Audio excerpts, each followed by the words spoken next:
was kind of surprised to learn that of the 1,000 tutorial videos that I've made, that I never seemed to make a video that was strictly all by itself on how to take apart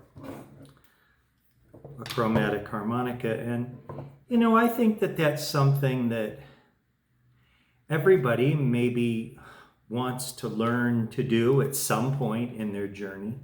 You may be someone who's never done it, or you may have done it and want to see what advice I offer.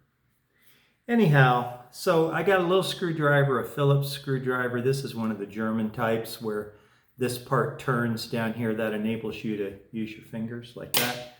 And I have a little set of needle nose pliers. I have my magnification glasses you can buy for $1 or $2 at some kind of a local discount drugstore or something. And then I wear these gloves and I take my watch off.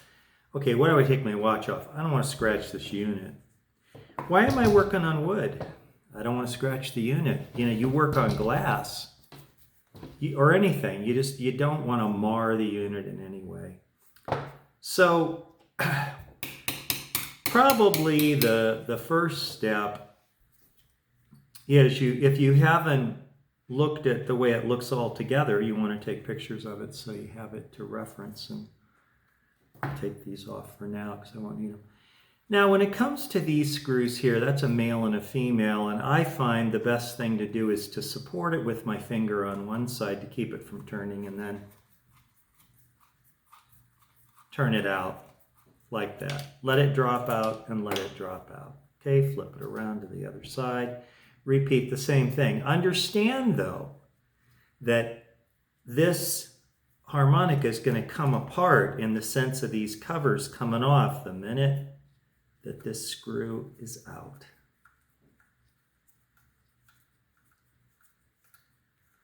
Let's see if we've got it.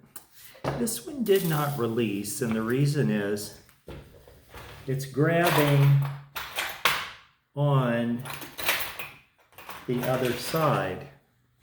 Now that can happen where they kind of grab, and so you have to put a screwdriver on both sides to be able to. No, actually, it was okay. Yeah, but you can grab it from the other side if you need to. Then did you see how I just let those covers kind of plop open on their own? And that's kind of how I do it. And so you take your parts off like this. Now, I'm going to show you another trick that I think is very important to do this work correctly, which is to have a plastic bin. Now, there are parts in here that are pretty small that you're going to lose if you don't have a container. So you take this container like this. You can take the covers and set them in like that. These are stanchions. They just go in these holes and they hold the cover off the harmonica. Okay, now I can verify, yes, I do have the 4 screws that hold the covers on. So we're set with that. Now the next thing is we're going to take these screws out, but I'm going to warn you that there are these little bumpers in here. Normally when I do this, I'll come in and I'll push the slide in just a hair so that it's not touching the bumpers and they can open up. And you just kind of lift up gently.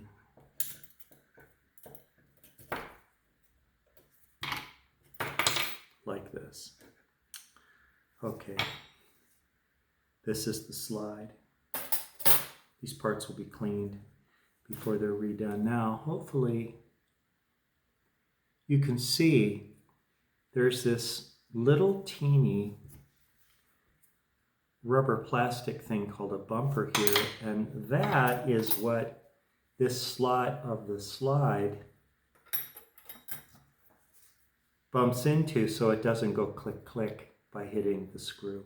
Now those bumpers are extremely easy to lose, and when you push the screws out, they will be sitting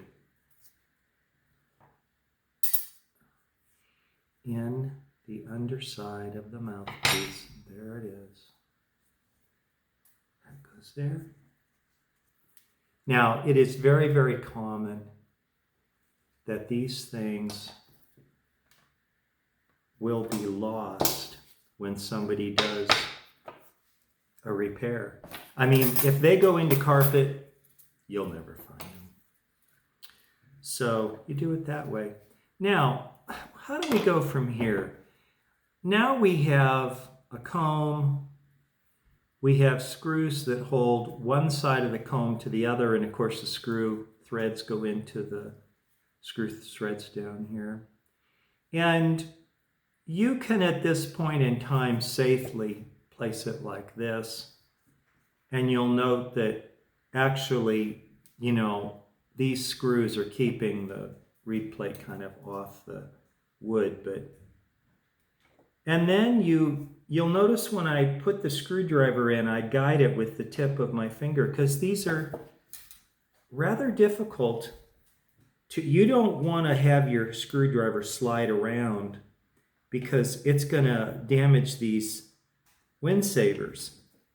So you have to be very, very careful. You see, I loosen them up until I hear click. That means they're at the end of their threads on the other side, on the other reed plate. Okay?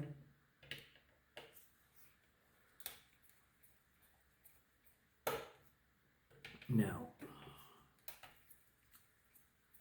see how easy it is with this screwdriver?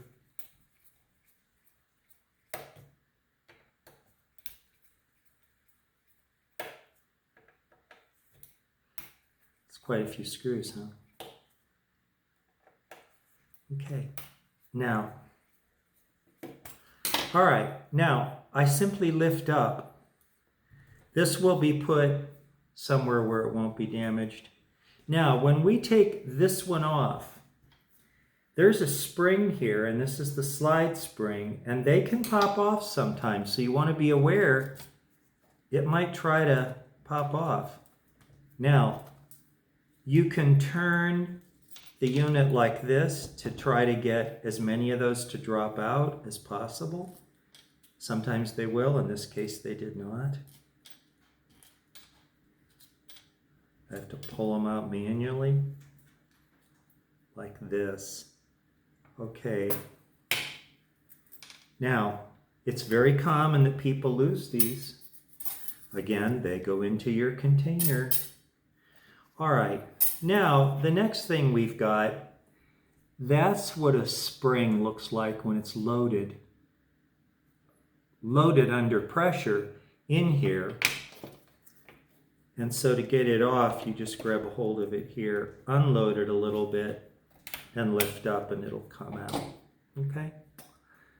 And that goes in here. Now we have a comb, but you must be aware that there are little brass inserts on both sides that are what the screws go into, that go into the comb.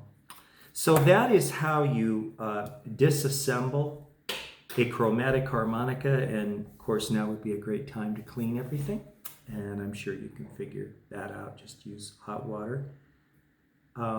You can use soap on the covers and the mouthpiece, but you want to rinse it for 4 times as long as you think, because you'll taste soap residue if you don't like dishwasher soap, a tiny bit, like 2 drops. And anyway, that's how to take apart a chromatic harmonica. Hope you enjoyed it.